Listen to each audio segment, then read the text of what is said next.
Okay students, હવે આપણે વધુ આગળ જઈ રહ્યા છીએ તમારા સ્વાધ્યાયના દાખલા ઉપર ચેપ્ટર 5માં. શરૂઆત પાછું આપણે સ્વાધ્યાયના દાખલા 12 અને 18 થી કરીશું. હોપફુલી તમે લોકોએ અત્યાર સુધીમાં સદિશોના ઘટકો અને બળોનું સંતુલન એની પ્રેક્ટિસ ચાલુ રાખી હશે. એક્સ્ટ્રીમ ઇમ્પોર્ટન્ટ ટોપિક્સ છે એટલે એ ખાસ ધ્યાનમાં રહેવા જોઈએ. લેટર ઓન હવે આ ચેપ્ટરમાં અચળ પ્રવેગી ગતિ પ્લસ બળોનું કોમ્બિનેશન જેમાં થતું હોય એ ટાઈપના દાખલા પણ હજુ આપણે લેવાના છે. એટલે અત્યારે જે વસ્તુ તમારી જોડે ટાઈમ છે અહીંયા ચાલે છે એટલું તો તૈયાર કરો જ, પણ જોડે જોડે એ પણ કરજો. આપણે સ્ટાર્ટ કરીએ સ્વાધ્યાયનો દાખલો 5.12. પહેલા, એક ઓરડાની છત પરથી 2 મીટર લાંબી દોરી વડે લટકાવેલા 0.1 કિલોગ્રામ દળના ગોળાને દોલિત કરતા મધ્યમાન સ્થાને તેની ઝડપ 1 મીટર પર સેકન્ડ છે. ગોળો જ્યારે તેના ગતિપથના અંત્ય સ્થાને તથા તેના મધ્યમાન સ્થાને હોય ત્યારે દોરીને કાપવામાં આવે તો ગોળાનો ગતિપથ કેવો હશે? તો સૌથી પહેલો મુદ્દો તો એ આવે છે કે આપણે એક વિઝ્યુઅલાઇઝેશન કરવું પડે. દોરીને રફ આકૃતિ દોરીને આપણે સમજીએ કે એકચ્યુઅલી શું છે. તો આ તમારો દાખલો 12 હું અહીંયા ગણી રહ્યો છું. ધારો કે આપણે પહેલા તો એક ઓરડાની છત વિચારી. ધારો કે ઓરડાની છત છે. હવે ઓરડાની છત પરથી તમે 2 મીટર લાંબી દોરી વડે એક 0.1 કિલોગ્રામ દળના ગોળાને લટકાવો છો.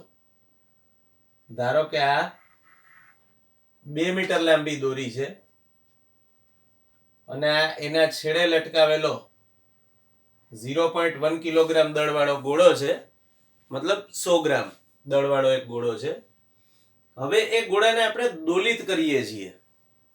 દોલિત કરવું એટલે શું? દોલનો કરાવવા. મતલબ કે ગોળો આવી રીતે બંને દિશાઓમાં ગતિ કરશે.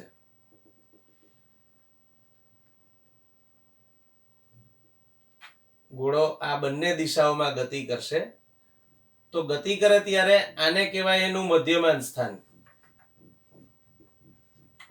બીજું નામ નિયત બિંદુ અથવા સંતુલન સ્થાન એવું પણ કહી શકો.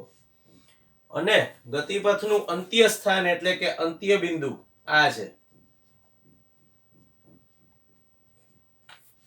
હવે આપણે જાણીએ છીએ અને લેટર ઓન તમે આપણા ફિઝિક્સના આગળના ચેપ્ટર્સમાં એવું ભણશો કે જ્યારે ગોળો આ રીતે દોલનો કરતો હોય મધ્યમાન સ્થાનની આજુબાજુ, ત્યારે બને છે કેવું કે જેમ જેમ એ મધ્યમાન સ્થાનથી દૂર જાય ને એનો વેગ ઘટતો જાય. મતલબ તમને અહીંયા જે વેગ આપ્યો છે એ મેક્સિમમ હોય, મધ્યમાન સ્થાને જે આપ્યો છે 1 મીટર પર સેકન્ડ એ મહત્તમ હોય. મતલબ ગોળાની સમગ્ર ગતિ દરમિયાન વેગનું મૂલ્ય આના કરતા વધુ ક્યારેય નથી મળતું. અને એ જ રીતે અંત્ય સ્થાને, બીજું નામ અંત્ય બિંદુ, ત્યાં વેગ 0 હોય ક્ષણવાર પૂરતો.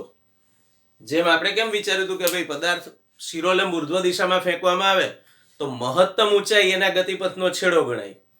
ત્યાં વેગ ક્ષણવાર પૂરતો 0 થાય, પછી એ ગતિની દિશા બદલાવીને જમીન પર આવે પાછો ઉલટાવીને. તો અહીંયા પણ એવું બને છે. અહીંયા અંત્ય સ્થાન સુધી પહોંચીને પછી એ વધુ આગળ ગતિ કરીને પાછો અહીંયા આવશે, પાછો આ બાજુ જશે. તો થશે કેવું? 1 મીટર પર સેકન્ડ ઘટતો ગયો અહીંયા 0, પાછો વધતો ગયો અહીંયા પાછો 1 થઈ ગયો, પાછો ઘટતો ગયો અહીંયા પાછો 0 થઈ ગયો, અને પાછો વધતો ગયો અહીંયા પાછો ફાઇનલી 1 મીટર પર સેકન્ડ થઈ ગયો. જોકે આ 1 મીટર પર સેકન્ડ ધીમે ધીમે ઘટતો રહે થોડો, અને અહીંયા જે અંતર કપાય છે એ પણ થોડું ઘટતું રહે. પણ ગોળાની ગતિની ચર્ચા આપણે લેટર ઓન મેં કીધું એમ બહુ ડિટેલમાં કરવાની છે. એટલે હાલ પૂરતું આપણા માટે જે અગત્યની વસ્તુ છે એ આ છે કે અંત્ય સ્થાને એનો વેગ 0 છે, જ્યારે અહીંયા વેગ મહત્તમ છે. હવે તમને એવું કીધું છે કે ગોળો ગતિપથના અંત્ય સ્થાને હોય પહેલા કેસમાં અહીંયા, ત્યારે દોરીને કાપવામાં આવે તો ગોળાનો ગતિપથ કેવો હશે? ધારો કે આ ગોળો અંત્ય સ્થાને પહોંચે ત્યારે પરિસ્થિતિ આવી કંઈક છે, માની લો. તો આ રીતે ગોળો વિચારી શકાય. હવે અહીંયા પહોંચે ત્યારે આપણે આ દોરીને માની લો કે અહીંથી કાપી નાખીએ છીએ. આ દોરી કટ થઈ ગઈ. તો હવે આ સ્થાને રહેલા ગોળા માટે વેગ 0 છે અને વેગ 0 છે ત્યારે એના પર ગુરુત્વાકર્ષી બળ તો અનુભવાય છે જ. એટલે અંત્ય સ્થાને હોય ત્યારે એ ગુરુત્વાકર્ષી બળની અસર હેઠળ નીચે તરફ સીધી ગતિ કરશે. પ્રારંભિક વેગ 0 છે, જોઈ શકો છો. તો ગોળો અધો દિશામાં અચળ પ્રવેગી ગતિ અથવા નિયમિત પ્રવેગી ગતિ કરશે એવું કહી શકો. હવે ધારો કે ગોળો અહીંથી રિટર્ન થાય છે, હવે આ તરફ જઈ રહ્યો છે અને હવે બીજો કેસ એના મધ્યમાન સ્થાને છે. મતલબ કે ગોળાનો વેગ આપણે જાણીએ છીએ ગતિમાન પદાર્થનો કોઈ પણ બિંદુએ વેગ એના ગતિપથને દોરેલા સ્પર્શકની દિશામાં હોય. મતલબ કે જે તમને વેગ દેખાડ્યો છે એ આ દિશામાં છે. જે આ 1 મીટર પર સેકન્ડ આપ્યું છે એ આ દિશામાં છે. તો હવે આ સ્થિતિમાં જ્યારે ગોળો મધ્યમાન સ્થાને પહોંચે ત્યારે એ સમક્ષિતિજ દિશામાં મહત્તમ વેગ ધરાવે છે અને મહત્તમ મૂલ્ય અચળ હોય. ભલે ક્ષણવાર પૂરતું, પણ મહત્તમ મૂલ્ય અચળ હોય. અને એક્ઝેક્ટ એ જ સમયે આપણે શું કરીએ છીએ? આ દોરીને કાપી નાખીએ છીએ. તો હવે સમક્ષિતિજ દિશામાં એનો વેગ મહત્તમ એટલે કે અચળ છે અને શિરોલંબ દિશામાં એને પાછું ગુરુત્વાકર્ષી બળ અનુભવાશે એટલે આ દિશામાં અચળ પ્રવેગ હશે, જેને તમે a બરાબર g પણ કહી શકો. તો સિચ્યુએશન પાછી પ્રક્ષિપ્ત ગતિ જેવી આવી. સમક્ષિતિજ દિશામાં અચળ વેગ અને શિરોલંબ દિશામાં અચળ પ્રવેગ.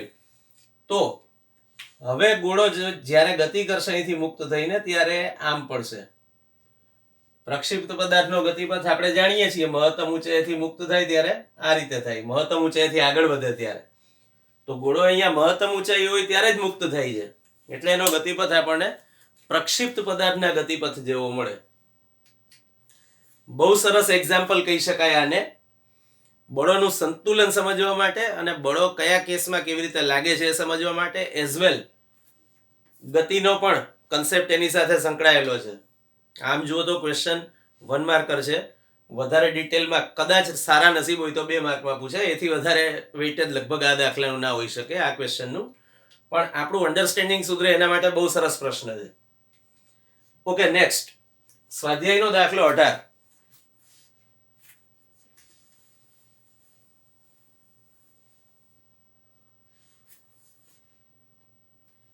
.05 કિલોગ્રામ દળનો દરેક તેવા 2 બિલિયર્ડ બોલ 6 મીટર પર સેકન્ડ ઝડપથી ગતિ કરતા કરતા અથડાય છે.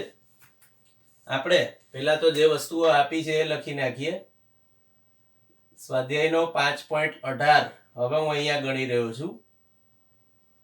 તમને દળ આપ્યું છે દરેક બિલિયર્ડ બોલનું 0.05 કિલોગ્રામ અને બંનેની સમાન ઝડપ 6 મીટર પર સેકન્ડ. તો v ઇક્વલ્સ ટુ 6 મીટર પર સેકન્ડ છે. ગતિ કરતા કરતા અથડાય છે અને તેટલી જ ઝડપથી પાછા ફેંકાય છે.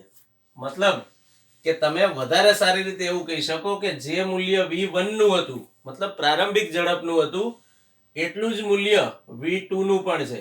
મતલબ કે અથડામણ પછી પાછા ફેંકાય ત્યારે. તો દરેક બોલને બીજા બોલ વડે લાગતો આઘાત તમારે શોધવાનો છે. જુઓ, સૌથી પહેલી વસ્તુ આપણે 2 બિલિયર્ડ બોલ્સ વિચારીએ જે એકબીજાથી વિરુદ્ધ દિશામાં ગતિ કરે છે. એક બોલ આમ આવે છે ને બીજો બોલ આમ આવે છે. બંનેના દળ સમાન છે, ઝડપ પણ સમાન છે. હું નંબર આપી દઉં, આને 1 અને આને 2. અથડામણ પહેલાની આ સ્થિતિ છે.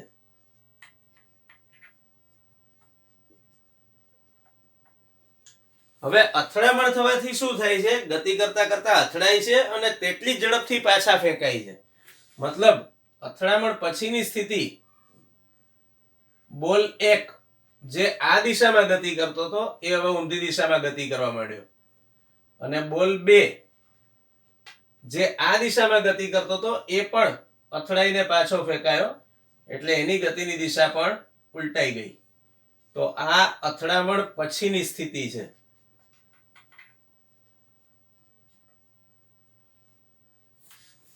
હવે આપણે કહેવાનું છે કે દરેક બોલને બીજા વડે લાગતો આઘાત કેટલો હશે. આપણે એવું જોઈ ગયા કે બળનો આઘાત દરેક બોલ માટે બળનો આઘાત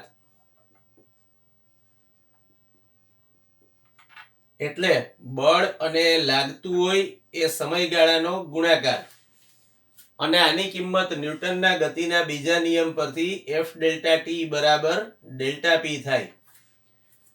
હવે ડેલ્ટા P એટલે શું? સિમ્પલ લોજિક છે કે આપણે F ડેલ્ટા T તો નહીં ગણી શકીએ કારણ કે બળ આપણે જાણતા નથી અને ડેલ્ટા T સમય પણ આપણને આપ્યો નથી.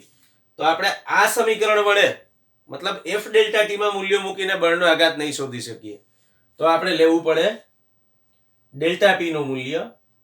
તો બળનો આઘાત ડેલ્ટા P બરાબર P2 માઇનસ P1 આવું કંઈક કરવું પડે. એટલે કે M V2 માઇનસ V1. હવે હું બેમાંથી કોઈ પણ ગોળા માટે બળનો આઘાત શોધું, બંનેના દળ સમાન છે, બંનેની ઝડપ સમાન છે, એટલે મને બળનો આઘાત પણ સમાન મળવાનો. તો હવે હું લખી શકું બળનો આઘાત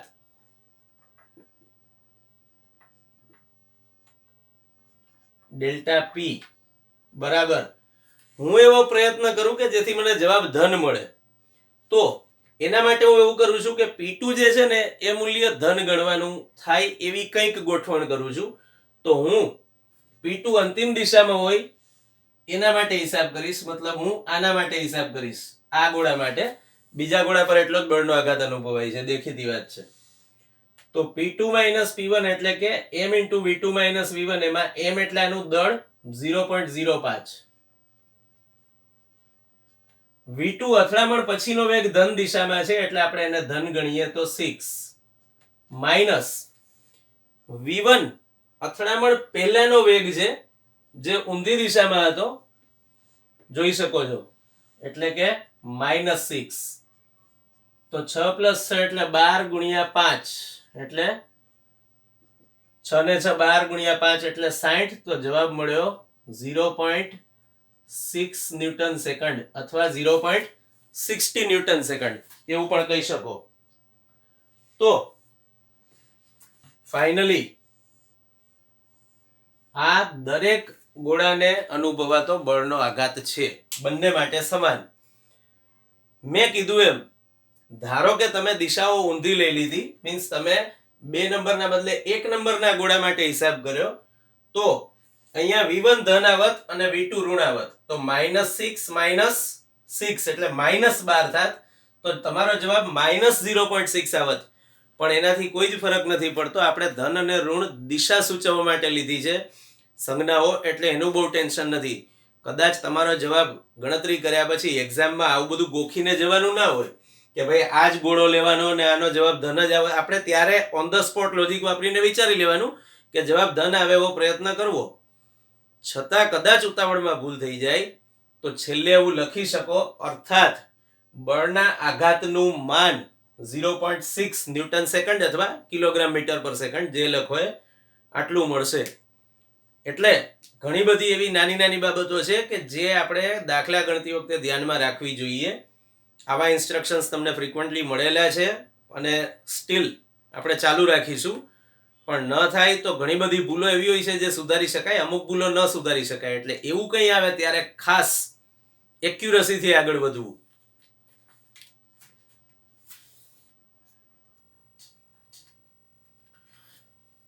તો હવે આપણે જોઈશું 2 એવા દાખલા કે જેમાં બળનો આઘાત, વેગમાન સંરક્ષણના નિયમ, આ 2 વસ્તુઓ મોટા ભાગે સંકળાયેલી છે. જેમાંથી પહેલો દાખલો સ્વાધ્યાયનો 19મો દાખલો છે. 100 કિલોગ્રામ દળની ગનમાંથી 0.020 કિલોગ્રામ દળનો એક શેલ ફોડવામાં આવે છે, મતલબ સાદી ભાષામાં કહીએ તો ગોળી છોડવામાં આવે છે. તો ગનની નાળમાંથી બહાર આવતા શેલની ઝડપ 80 મીટર પર સેકન્ડ હોય તો ગન કેટલી ઝડપથી પાછી ફેંકાશે? તમને જ્યારે મેં વેગમાન સંરક્ષણનો નિયમ સમજાવ્યો હતો ત્યારે એવું કીધું હતું કે પાછળ તરફ ગનને જે ધક્કો અનુભવાય, ધારો કે તમે આ રીતે ગન ફાયર કરો છો તો ગોળી આ દિશામાં જશે અને એના કારણે ગનને વિરુદ્ધ દિશામાં ધક્કો અનુભવાશે. એને આપણે નામ આપ્યું છે રિકોઇલ. તો ખરેખર આપણે ઝડપ શોધવાની છે એટલે રિકોઇલ શોધો એવું ન કહેવું જોઈએ, પણ આપણે ગણતરી કરીએ. પહેલા તો ગનનું દળ આપ્યું છે એને હું m1 કહી દઉં છું. m1 બરાબર 100 કિલોગ્રામ, અને એમાંથી નીકળતી ગોળી અથવા શેલ એનું દળ એને કહી દઉં છું m2. તો m2 બરાબર 0.020 કિલોગ્રામ. હવે ગનની નાળમાંથી બહાર આવતા શેલની ઝડપ 80 મીટર પર સેકન્ડ, મતલબ આની ઝડપ તો આના માટે આપણે સંજ્ઞા લીધી છે v2. તો v2 છે 80 મીટર પર સેકન્ડ. તો ગન કેટલી ઝડપથી પાછી ફેંકાશે, મતલબ કે આ v1 આપણે શોધવાનું છે. હવે વેગમાન સંરક્ષણના નિયમ વખતે આ સેમ વસ્તુ સમજાવતી વખતે મેં તમને એક એવું ઇન્સ્ટ્રક્શન આપ્યું હતું કે વેગમાન સંરક્ષણનો નિયમ ખરેખર જ્યારે કોઈ બાહ્ય બળ ન લાગતું હોય ત્યારે લાગુ પડે. તો બાહ્ય બળ લાગુ ના પડતું હોય એવી પરિસ્થિતિ અહીંયા જોવા મળે છે. કારણ ધારો કે એક ગન છે અને ગનની અંદર શેલ રહેલી છે. હવે ગનની આંતરિક રચના, એનું જે મિકેનિઝમ છે એના કારણે શેલ પર બળ લાગે છે અને શેલ ફાયર થાય છે. તો તમે એવું કહી શકો કે અહીંયા ગન પ્લસ શેલના તંત્ર માટે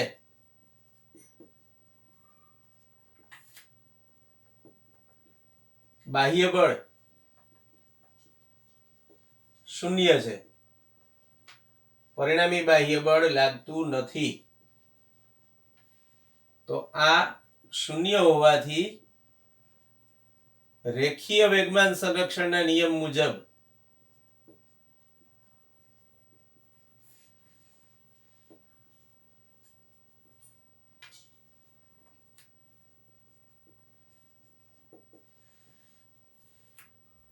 પ્રારંભિક વેગમાન બરાબર અંતિમ વેગમાન.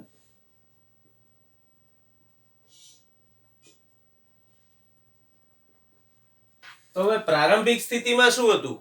ગોળી બંદૂકની અંદર જ હતી, પણ આખા તંત્રનો વેગ 0 હતો.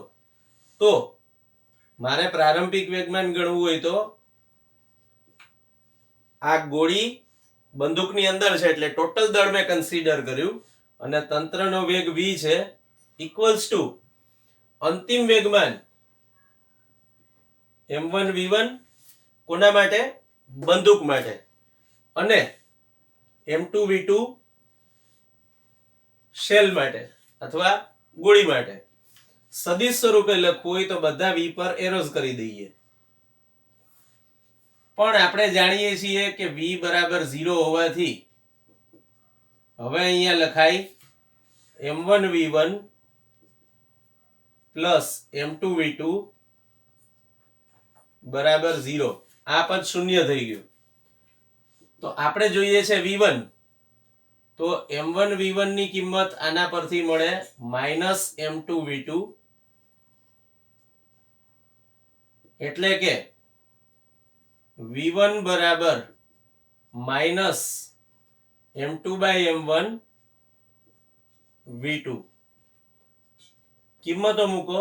-m2 એટલે 0.020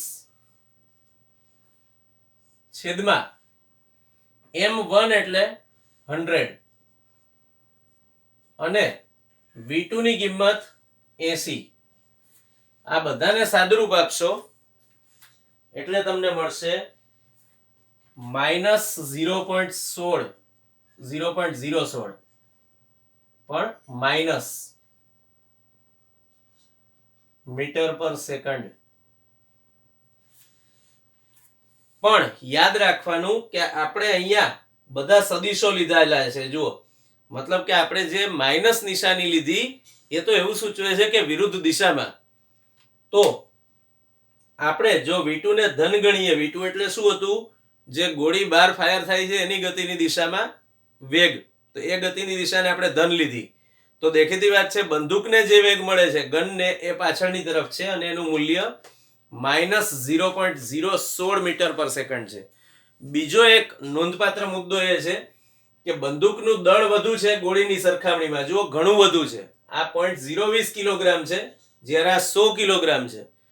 તો આની ઝડપમાં આટલો મોટો ફેરફાર થાય ત્યારે આની ઝડપ જે સ્થિર હતી એ હજુ લગભગ સ્થિર જ છે એવું કહી શકાય. તો આપણે બીજા નિયમની સમજૂતી વખતે જે વસ્તુ જોયેલી કે ભાઈ બે પદાર્થો પર સમાન મૂલ્યનું બળ લગાડવામાં આવે, એમના દળ જુદા જુદા હોય, તો એમના વેગમાં થતા ફેરફાર જુદા જુદા હોય, પણ વેગમાનમાં થતો ફેરફાર તો બે કેસમાં સમાન જ હોય છે. તો આ વસ્તુની અહીંયા તમને ફરીથી એક સાબિતી મળી. હવે નેક્સ્ટ ક્વેશ્ચન છે એક્સપ્લેનેટિવ છે, જેની ઘણી બધી ચર્ચાઓ આપણે થ્રુઆઉટ ચેપ્ટરમાં કરેલી છે. જેમ કે ઝડપથી ગતિ કરતી બસ એકાએક અટકે ત્યારે મુસાફરોને આગળ તરફ ધક્કો અનુભવાય છે. અમારા બધા વિધાનો સમજાવવાના છે. સ્વાધ્યાયનો 23મો દાખલો છે એમાં. તો આ વિધાન આપણે ઓલરેડી જ્યારે જડત્વનો નિયમ લીધેલો ત્યારે સમજેલા છીએ કે ભાઈ બસ ગતિ કરે છે, જોડે જોડે અંદર બેઠેલા મુસાફરોનું શરીર પણ ગતિમાં છે. હવે બસ એકાએક અટકે છે, મતલબ કે અચાનક વિરુદ્ધ દિશામાં બળ લાગ્યું, તો જડત્વના ગુણના કારણે શરીર પોતાની આગળની દિશામાં ગતિ જાળવી રાખવાનો પ્રયત્ન કરે છે. ધેટ્સ વાય એમને આગળ તરફ ધક્કો અનુભવાય છે. સિમ્પલ. બીજી આ વસ્તુ પણ આપણે સમજેલા છીએ કે ક્રિકેટર કેચ પકડતી વખતે તેના હાથને પાછળ તરફ ખેંચે છે.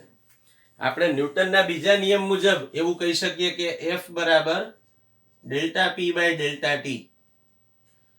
તો સમયગાળો, બળ લાગવા માટેનો સમયગાળો જેમ વધુ હશે એમ બળની ઇફેક્ટ ઘટશે.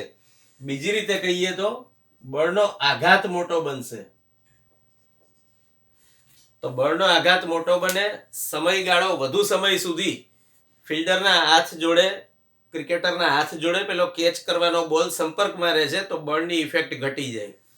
તો એ કારણથી એ કેચ પકડતી વખતે હાથ પાછળ તરફ ખેંચે છે. આ વસ્તુ પણ આપણે સમજેલા છીએ. પણ બે વસ્તુ જે હવે આપી છે એ હવે સમજીએ. પહેલું, ખાલી અવકાશમાં ઘોડો ગાડીને ખેંચી કે દોડી શકતો નથી. દેખીતી વાત છે, ઘોડો જ્યારે જમીન પર બળ લગાડે છે પગ વડે, ત્યારે એ બળનો વિરોધ કરતું બળ જમીન વિરુદ્ધ દિશામાં લગાડે છે, અને ઘોડાગાડી પર એ બળ લાગવાના કારણે ઘોડાગાડી ગતિ કરે છે. તો આપણે જે ક્રિયાબળ પ્રતિક્રિયાબળ જોયું હતું એ, તો જ્યારે ઘોડાગાડી અથવા ઘોડો જમીન પર બળ લગાડે છે એ ક્રિયાબળ છે, અને જમીન જે બળ લગાડે છે એના પર એ પ્રતિક્રિયા બળ છે. યાદ રાખવાનો મુદ્દો એક કે જે બળ લાગ્યું એના જવાબમાં જમીને બળ લગાડ્યું એવું નથી. આપણે ત્યાં ચોખવટપૂર્વક સમજેલા છીએ.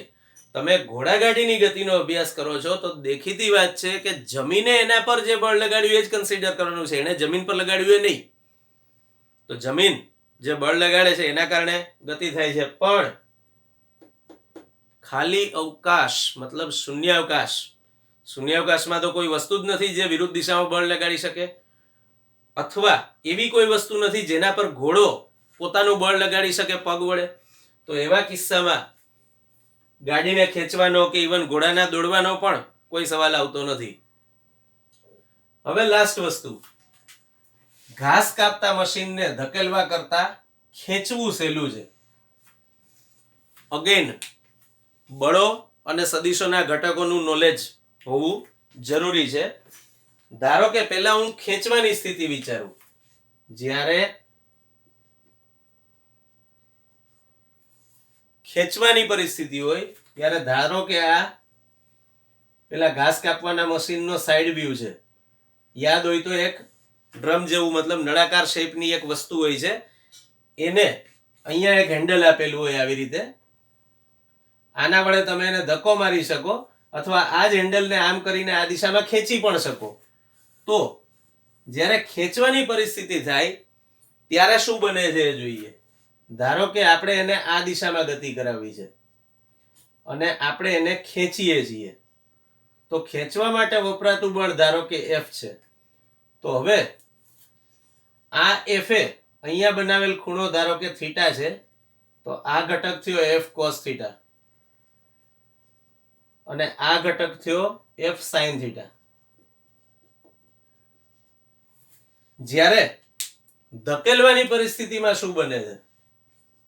ધકેલવું હોય ત્યારે પાછું આપણે આ સાઈડ વ્યૂ લીધો એ મશીનનો, ઘાસ કાપવાના મશીનનો, એના પર લાગતું બળ આ દિશામાં લીધું, ધકેલવા માટે લગાડેલું બળ F. તો હવે F ના બે ઘટકો પાછા વિચારી શકીએ. એક ઘટક અથવા વધુ સારી રીતે સમજવું હોય તો F અહીંથી દોરો, થોડું સમજવાનું ઈઝી પડશે, અહીંયાથી છે એવું પણ કહી શકો. તો હવે પાછા બે ઘટકો, ધારો કે આ ખૂણો થીટા હોય તો આ ઘટક થયો F cos થીટા અને આ ઘટક થયો F sin થીટા. હવે હું બે કેસમાં બીજું પણ એક બળ વિચારવા માંગુ છું, જે છે એનું વજન બળ. તો અહીંયા વજન બળ mg અધો દિશામાં છે, અહીંયા પણ વજન બળ mg આ જ દિશામાં છે. તો હવે આકૃતિ પરથી થોડું ધ્યાનથી જોઈએ તો ખબર પડે છે કે ધકેલવા કરતા ખેંચવાનો ઓપ્શન બેટર છે. મતલબ કે તમારે ગતિ જો આ દિશામાં કરાવી હોય, મેં કીધું બંને કેસમાં ગતિની દિશા આ છે, તો જ્યારે પહેલી આકૃતિ જુઓ ત્યારે ખબર પડે છે કે આ દિશામાં લાગતું બળ F cos થીટા, તો એ તો અહીંયા પણ F cos થીટા જ હતું. ધકેલવા માટે કે ખેંચવા માટે ગતિની દિશામાં લાગતું બળ F cos થીટા છે, ધેટ્સ ઓલ. પણ જ્યારે તમે એને ખેંચશો ત્યારે F sin થીટા ઘટક આ દિશામાં લાગશે અને જ્યારે ધકેલશો ત્યારે F sin થીટા ઘટક અધો દિશામાં લાગશે. હવે પરિસ્થિતિ એવી થઈ કે અહીંયા અધો દિશામાં બે ઘટકોનો સરવાળો થયો, એક છે વજન બળ mg અને બીજું છે F sin થીટા. આ બંનેનો સરવાળો થાય એટલે એ પ્રમાણમાં એનું દળ વધી ગયું હોય એવું આપણને અનુભવાય, કારણ કે એનું વજન બળ વધુ છે. જ્યારે અહીંયા શું થયું, mg નો વિરોધ કરતી દિશામાં, વિરુદ્ધ દિશામાં F sin થીટા લાગ્યું, તો આનું પરિણામી વજન બળ જે mg હતું એના બદલે હવે થઈ જશે mg minus F sin theta. તો દેખીતી વાત છે એને ખેંચવું વધારે સારું પડશે, કારણ કે એનું વજન બળ ઘટી ગયું એવું આપણને અનુભવાય છે.